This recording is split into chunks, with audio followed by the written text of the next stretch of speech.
네, 유평 시간입니다. 오늘 유평은요, 보시다시피 스튜디오가 아닌 춘천의 금산다락이라는 한옥 스테이죠. 요즘에 한옥 스테이가 유행이더라고요. 그래서 저도 한번 와봤습니다. 그래서 좋은 풍경에서 하는데요. 오늘 유명한 사람은 조선일보의 칼럼인데요. 송재윤 캐나다 맥메스터 교수의 칼럼인데, 제가 우선 박수부터 쳐드립니다.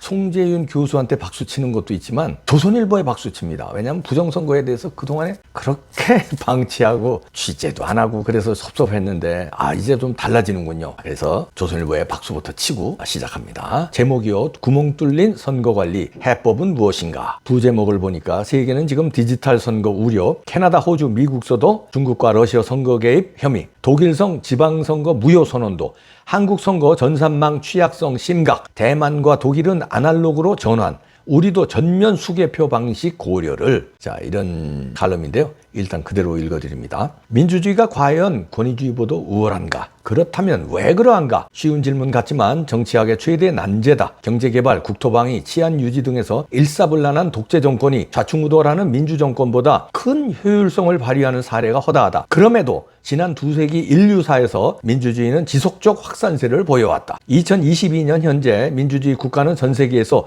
50%가 넘는다. 33%는 독재 국가라도 선거제를 채택하고 있다.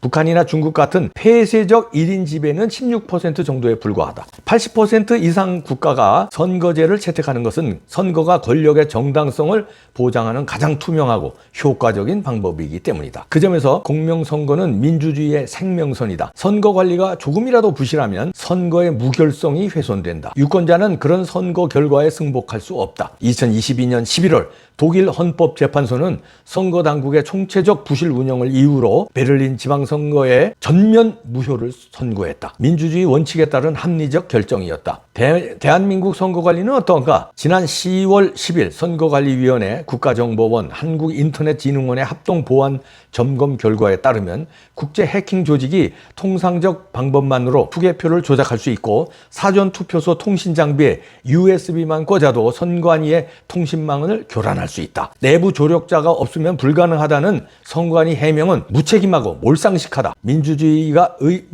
존폐가 달린 중대사인데 국민에게 선관위 직원들의 양심을 무조건 믿으라 강요하는가? 지난 정권은 대선 캠프 특보를 선관위 상임위원으로 앉히고 다음 대선 직전에 연임시키려 해 선관위의 중립성을 파괴했다. 설상가상 고용세습 등의 부패 관행이 드러나면서 선관위는 스스로 썩은 조직이란 오명을 썼다. 재검표 현장에서 접힌 자국 없는 빳빳한 투표지가 무더기로 나왔을 때 선관위는 형상 보건 투표용지를 썼다고 해명했다. 세상에 그런 종이도 있는가? 있다 한들 왜 하필 일부 투표지에만 그런 종이를 써서 자연스러운 투표 흔적을 없애려 했는가? 선관위의 공적 신뢰는 벌써 무너졌다.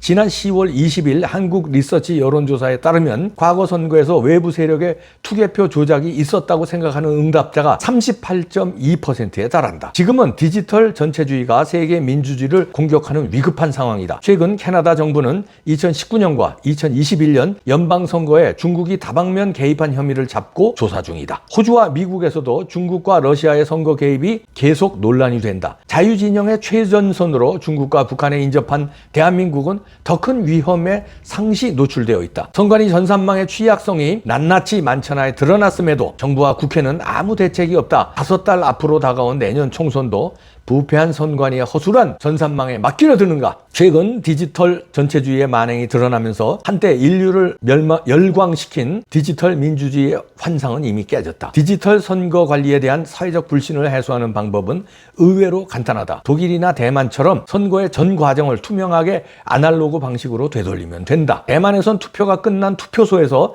10분 만에 개표소로 변한다. 투표함을 옮길 필요조차 없다. 시민들이 그 자리에서 손으로 한 장씩 접힌 표를 펼쳐들고 기표된 후보의 이름을 외치고 발을 정자로 칠판에 결과를 적는다. 최첨단 디지털 강국인 대만의 시민들이 왜 직접 손으로 선거를 관리하는가? 인간의 육안으로 확인할 수 있는 수개표가 선거 관리에 공적 신뢰를 확보하는 정도이기 때문이다. 디지털 전체주의의 공격에는 아날로그 민주주의가 최고의 방화벽이다. 한국발 선관위 보안 전공 뉴스는 이미 전 세계에 알려졌다. 전산망에 뚫린 구멍이 다 드러난 마당에 이대로 다음 선거를 치른다면 해킹 위험이 커지는 만큼 공적 불신도 가중될 수밖에 없다. 국회는 서둘러 선거법을 개정하여 대만 대만 모델을 따라 전면 수개표로 돌아가야 한다. 개표 결과를 하루나 이틀 빨리 하려고 전산 장비를 써야만 한다고 생각한다면 디지털 맹신이며 속도광의 미망이다. 독일, 대만처럼 한국도 시민들이 직접 손으로 개표할 때 선거 결과에 대한 국민적 신뢰가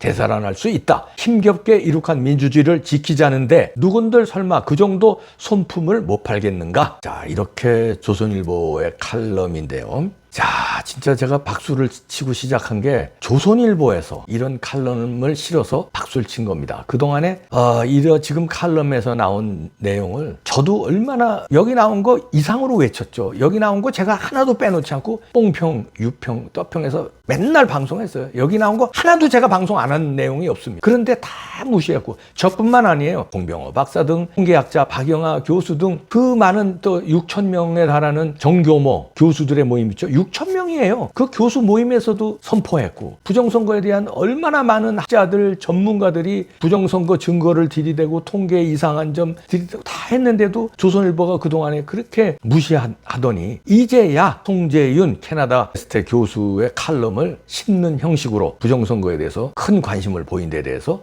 늦었지만 큰 박수 또 보내드립니다. 우리는 조중동처럼 옹졸하지 않아요. 자기네들 좀 욕했다고 그냥 요래가지고 냅다 그냥 삐져가지고 계속 씹고 출연 안 시키고 우리는 당신들 여태 취재 안 했어도 우리 박수 친다니까. 그리고 우리가 더 많이 더 빨리 부정선거를 간파하고 우리가 부르짖었다. 이 유튜브 자랑도 안 할게요. 당신들이 이제부터 주인공입니다. 왜냐하면 취재력이 우리하고는 비교가 안 되잖아. 우리는 그냥 꼬물꼬물 그냥 1인 방송하는 거고 저뿐만 아니라 다른 유튜버들도 상황에 따라 조금 차이는 있지만 열악해요. 그런데 조선일보는 TV조선, 조선일보 합쳐서 기자가 수백 명이잖아요. 기자 등 PD 등 다 합치면 수백 명 직원들이 이 보도를 만들어내는 거 아닙니까? 그리고 역사와 전통이 있는 민족신문 아니에요? 그러니까 이 명예를 지금이라도 되살려 주십시오. 성경에도 나중된 자가 먼저 된다고 우리가 먼저 했다고 자랑 절대 안 할게요. 이제부터라도 조선일보가 과감하게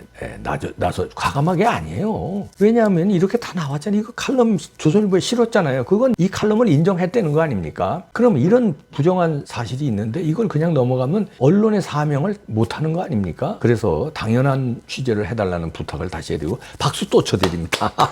조선일보 화이팅 하고요. 그 다음에 여기에서도 나왔지만 수개표 조작이 있었다고 생각하는 한국리서치 여론조사가 38.2%예요. 그렇다면 38.2% 우리 국민의 3분의 1이 넘습니다. 그런 어마어마한 수치가 나왔는데 민주당 애들 여론조사 신봉하잖아요. 그러면 민주당 지지율이 38.2% 안 돼요. 근데 왜 니네들은 여론조사에 힘주면서 여론이 어쩌고저쩌고 맨날 국민이 어쩌고저쩌고 이러면서 국민이 지지하는 정당이라고 그러면서 야 38.2% 안 되잖아 니네들 지지율이. 그런데 부정선거에 대해서 38.2%가 국민 여론인데 왜 이건 무시했냐? 무시하냐 또? 니네들이 거기 주범이 더 섞여 있고 니네가 혜택 받은 놈들이라서? 그래 그건 알았어. 근데 국힘당 니네는 도대체 뭐냐? 니네 38.2% 지지율 안 돼. 니네 요즘 여론조사 다 대봐. 38.2% 안 되잖아. 그치? 그런데 왜 38.2%의 부정선거 있었다는 여론은 니네 무시해? 무시하는 걸 넘어서 니네 조롱했잖아. 우리를 뭐라고 그랬어? 음모론자라고 그랬잖아. 음모론자. 이준석 같은 놈은 우리하고 결별해야 된다고 그랬잖아. 음모론자라서. 이 38.2%를 음모론자라고 모는 거 아니야, 니들. 너네 지지율이 몇 %인데 니네 30% 초반이야. 많이 나올 때 중반 나오더라. 38.2% 뛰어넘은 다음에 그따위 얘기를 하세요. 그 다음에 윤석열 대통령은 아직까지 저는 지지합니다. 응원하고요. 그건